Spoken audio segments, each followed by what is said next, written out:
시청자 여러분 안녕하십니까? VOA 모닝뉴스입니다. 첫 소식입니다. 북한이 엿새 만에 또다시 단거리 탄도미사일을 발사했습니다.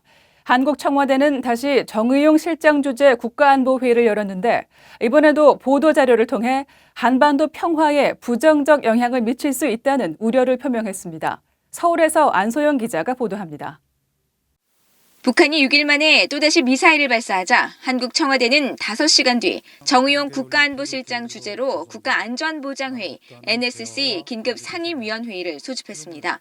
이후 청와대는 지난 25일 때처럼 보도자료를 통해 위원들은 북한이 단거리 탄도미사일 2발을 발사한 것이 한반도 평화 구축을 위한 노력에 부정적인 영향을 미칠 수 있음에 강한 우려를 표명했다고 밝혔습니다. 그러면서 관련 동향을 주시하면서 철저한 대비 태세를 유지할 것이라고 강조했다고 전했습니다. 다만 판문점 남북미 3자 정상회동 후 조성된 비핵화 협상 동력이 상실되지 않도록 외교적 노력은 계속해 나가기로 했다고 밝혔습니다.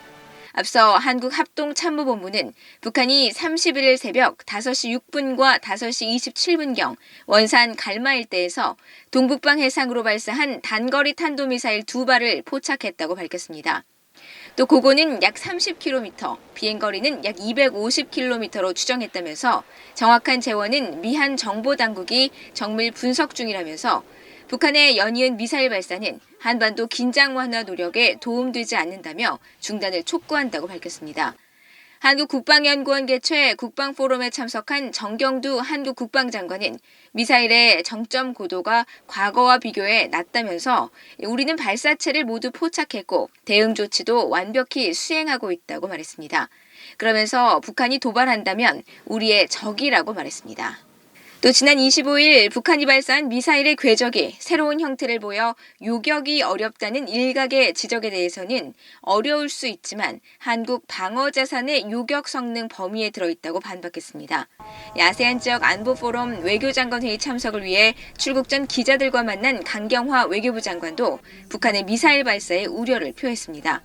또 북한의 행동이 미북 대화 재개 상황에 도움이 되지 않는다면서 북한의 미사일 발사는 중단돼야 한다고 밝혔습니다. 서울에서 VOA 뉴스 안소영입니다. 한국의 전문가들은 북한의 잇따른 단거리 탄도미사일 발사는 미국과의 입장 차에서 오는 불만 표현이며 협상 전술이라고 분석했습니다.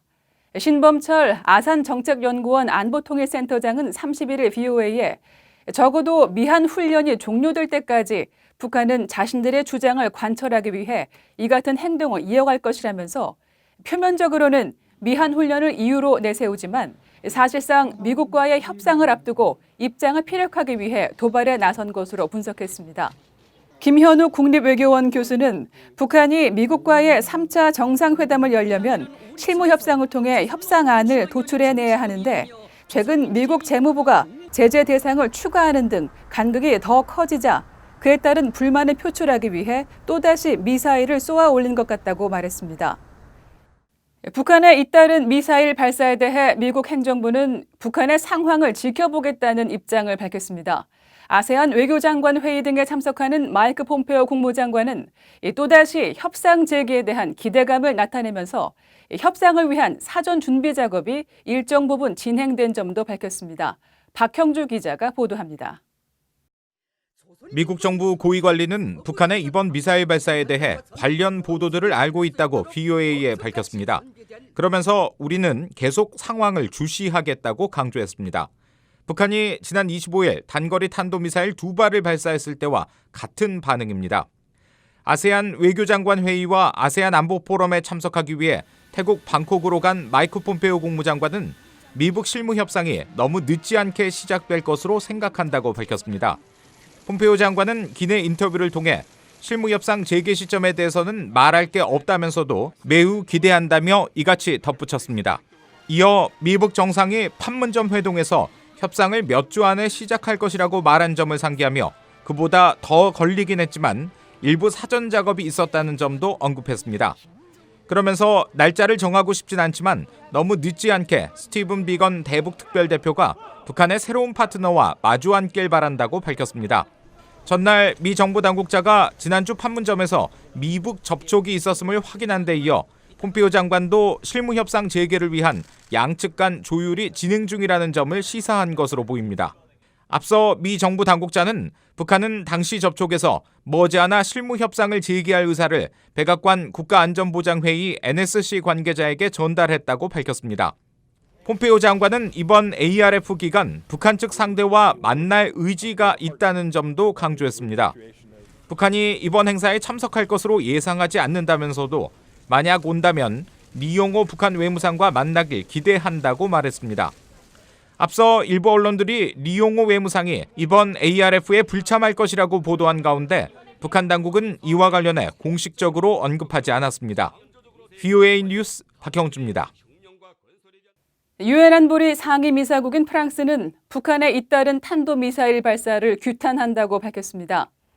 프랑스 외교부는 31일 성명을 내고 북한이 지난주에 이어 신형 탄도미사일을 발사한 것에 우려를 표한다고 밝히고 북한은 탄도미사일 발사를 중단하라고 적시한 유엔 안보리 결의안을 준수하라고 촉구했습니다. 또 최대한 빠른 시일 내 미국과의 비핵화 대화에 복귀해 완전하고 검증 가능하고 불가역적인 핵 대량 살상 무기 폐기에 착수하라고 촉구했습니다. 전 주한미군 사령관을 비롯한 미국의 군사 전문가들이 미한 연합군사훈련을 연일 문제 삼는 북한의 태도를 월권이자 위선이라고 비판했습니다. 북한은 미한 연합훈련을 목적 달성을 위한 핑계거리로 삼고 있다며 동맹의 결정에 참견해선 안 된다고 지적했습니다. 오택선 기자가 보도합니다. 1996년부터 1999년까지 주한 미군 사령관과 유엔 군사령관 겸 미한 연합사 사령관을 지내며 미한 연합훈련을 지휘했던 존 틸럴리 장군은 VOA에 동맹의 군사연습을 북한이 좌지우지해서는 안 된다고 밝혔습니다. 특히 주한미군으로 복무하며 북한의 거듭된 훈련 중단 주장을 최전선에서 겪은 군사 전문가들은 그런 요구를 수용해도 북한으로부터 얻은 게 전혀 없었다는 점을 상기시켰습니다. 주한미군 특수작전사령부 대령 출신으로 1993년 마지막 팀 스피리트 훈련에 참가했던 데이비드 맥스웰 민주주의 수호재단 선임연구원은 1991년 한반도에서 전술핵이 철수되고 이듬해 팀 스피리트 훈련이 일시 중지됐지만 이후 북한의 군사태세에 아무 변화도 없었다고 말했습니다. In fact, I participated in the last Team Spirit in 1993. And of course, North Korea did nothing to reduce its military posture. It did nothing after 1991 when the United States removed its tactical nuclear weapons. North Korea is always masterful at getting something for nothing. 맥스웰 연구원은 그러면서 핵과 미사일 역량뿐 아니라 70%의 병력을 비무장지대와 평양 사이에 공세적으로 전진 배치한 북한이 방어적 태세의 한국 병력을 비난하는 것은 위선이라고 비판했습니다.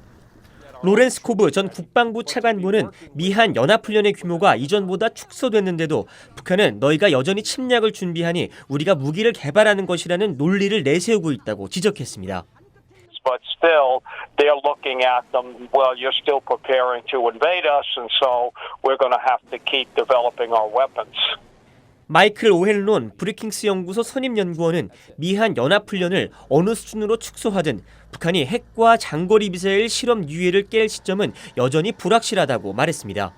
그러면서 북한의 최근 미사일 발사는 그런 방향으로 가기 위한 작은 발걸음이라며 오늘은 단거리이지만 내일은 장거리 미사일 발사가 될 수 있다는 우려를 미국과 한국의 정책 결정자들에게 재인식시키려는 의도라고 진단했습니다. VOA 뉴스 오택성입니다. 미 합참 차장에 지명된 존 하이튼 전략사령관은 30일 상원 군사위원회 인준청문회에서 트럼프 행정부의 대북 외교 노력을 지지한다고 전제하면서도 인도태평양 지역의 모든 미군은 만에 하나 실패할 경우에 대비하고 있다는 점을 강조했습니다. 또 한반도 상황과 관련해 2017년에는 수많은 미사일이 날아다니고 핵실험이 진행되는 와중에 북한이 핵탄두를 미사일에 장착할 수 있는 능력이 있는지 판별할 수 없어 전략사령부가 크게 고민했지만 당시에 비해 올해는 나아졌다고 설명했습니다. 마이크 폼페오 국무장관은 한국과 일본의 외교 갈등과 관련해 양측이 앞으로 나아가는 길을 찾을 수 있도록 독려할 것이라고 밝혔습니다. 폼페오 장관은 30일 아세안 지역안보포럼 ARF에 참석하기 위해 태국 방콕으로 향하던 기내에서 기자들에게 강경화 한국 외무장관과 고노다로 일본 외무상을 만날 것이라며 이같이 밝혔습니다.